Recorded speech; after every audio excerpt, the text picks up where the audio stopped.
Hi friends, నమస్తే. Welcome back to my channel. ఈ రోజు నేను మీకు చికెన్ కర్రీ ఎలా చేయాలో చూపించబోతున్నాను. మెయిన్ ఏంటంటే ఈ రోజు నాకు జలుబు చేసింది. దానికోసమని ఘాటుగా స్పైసీగా చికెన్ కర్రీ చేస్తున్నాను. చూడండి. ముందుగా స్టవ్ ఆన్ చేసుకుందాము. స్టవ్ ఆన్ చేసుకున్నాక ఇది వేడెక్కుతుంది. వేడెక్కాక 2 పావులు నూనె 2-3 పోసుకుందాం. ఈరోజు కొంచెం స్పైసీగానే చేస్తున్నాను, ఎందుకంటే చాలా జలుబైంది నాకు. నా వాయిస్ వింటుంటే మీకు అర్థమైపోతుంటుంది. మామూలుగా నేను కొంచెం అట్లా కచ్చపచ్చగా గ్రైండ్ చేసి పెట్టుకున్నాను ఉల్లిగడ్డని, దాన్ని వేసేస్తున్నా.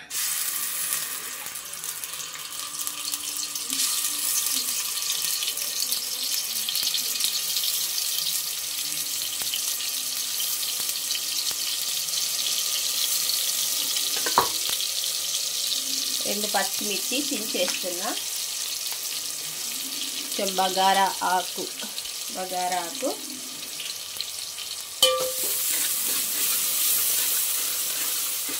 కొంచెం బ్రౌన్ కలర్ వచ్చేంత వరకు వేయించుకుందాము. కొంచెం అల్లం వెల్లుల్లి ముక్కలు, దీంట్లోనే ఒక 2 లవంగాలు, ఒక 6-7 మిరియాలు, ఒక చెక్క, చిన్న చెక్క ఒకటి తీసుకున్నానండి. దీన్ని ఇప్పుడు గ్రైండ్ చేసి పేస్ట్ చేస్తాను. గ్రైండ్ చేసుకున్న అల్లం పేస్ట్ వేసేస్తున్నాను. చూడండి, మంచిగా మెత్తగా అయింది. ఎప్పుడైనా కొంచెం కచ్చపచ్చగా అయితేనే టేస్ట్ బాగుంటుంది. చాలా జలుబైందండి, అసలు మాట్లాడలేకపోతున్నా.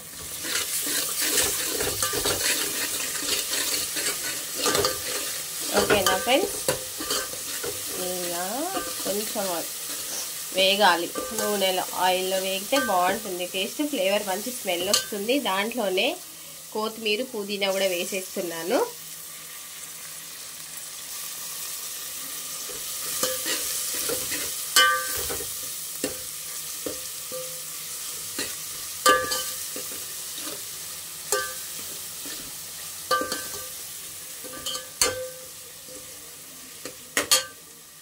దాంట్లో కొంచెం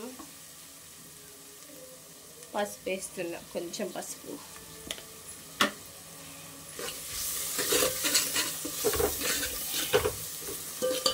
మంచి ఫ్లేవర్ వస్తుంది.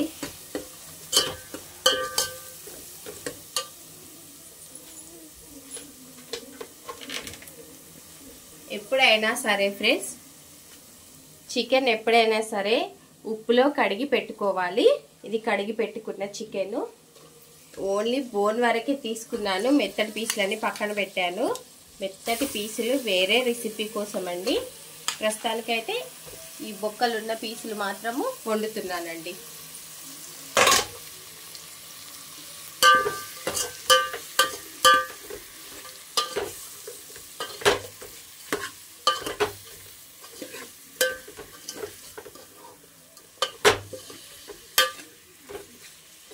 కొంచెము నూనెలో వేగితే బాగుంటుంది. కొంచెం మూత పెడదాము, ఒక 2 నిమిషాలు మూత పెట్టేద్దాము.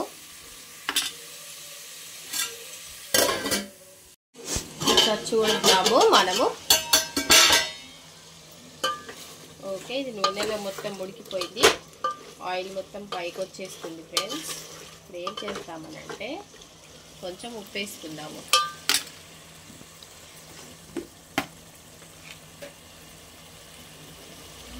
కొంచెం ఆల్రెడీ నేను చికెన్ ఉప్పుతో కడిగి పెట్టాను కదా, కొంచెం మామూలుగా వేసుకుందాము. ఈరోజు ఘాటే కాబట్టి ఉప్పు కారం దిట్టంగా తింటాను నేను, బాగా దిట్టంగా తింటా. నాకు అసలు మామూలుగా లేదు జలుబు.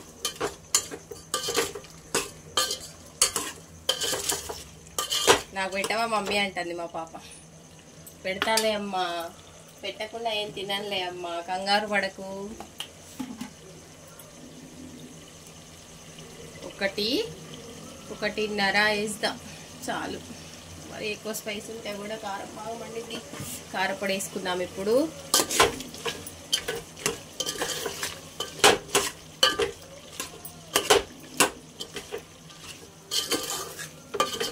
చూసారా ఎర్రగా బాగా వచ్చింది, సూపర్ వచ్చింది, మంచి స్మెల్ కూడా వస్తుంది. అబ్బా ఎంత బాగా వస్తుందో. ఒక 2 మినిట్స్ దీన్ని కారము ఉప్పు అంతా ముక్కలకు పట్టేటట్టు ఉడికిస్తాము నూనెలోనే. ఒకసారి చూద్దాం ఫ్రెండ్స్. ఓకే అయిపోయింది, ఆయిల్ మొత్తం పైకి తేలుతుంది కదండి. ఇప్పుడు ఏం చేద్దామంటే టమాటా వేసేద్దాం. ఒక 2 టమాటాలే తీసుకున్నాను, మళ్ళీ ఎక్కువ టమాటా వేస్తే తీయగా అవుతుంది, అందుకే చిన్న 2 తీసుకున్నానండి. ఇవి ఒక 5 నిమిషాలు మగ్గనిద్దాం, ఒక 5 మినిట్స్ ఓన్లీ. ఓకే ఇప్పుడు చూద్దాం ఒకసారి. టమాటాలు కూడా మెత్తబడిపోయాయి. ఏం చేద్దామంటే చికెన్ మసాలా వేస్తున్నాను దీంట్లో. చికెన్ మసాలా కొంచెం ఓకే చాలా ఎక్కువ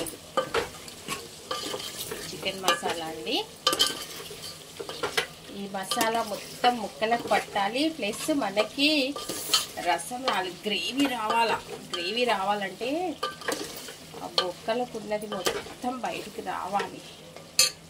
రావాలంటే కొంచెం అట్లా లైట్గా వాటర్ పోస్తున్నాను చూడండి, లైట్గా, ఎక్కువ కాదు. ఎందుకంటే ఆ మసాలా మొత్తము ఉడకాలి, ఉడికి రసం రావాలి, అప్పుడు బాగుంటుంది. ఇంకా కొంచెం ఉందాం, చాలు. ఒక 10 మినిట్స్ ఉడకబెడదామండి దీన్ని. ఓకేనా ఫ్రెండ్స్.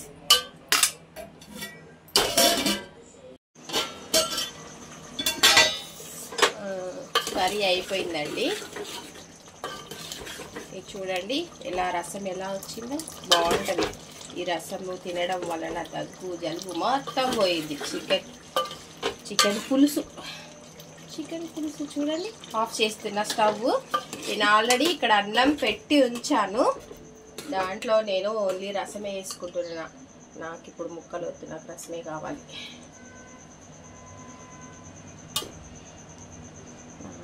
ఒక్క ముక్క వేస్తా, ఒక ముక్క. ఓకేనా ఫ్రెండ్స్, నేను తినేస్తాయిగా, లేట్ చేయను. ఓకేనా ఫ్రెండ్స్, ఎలా ఉంది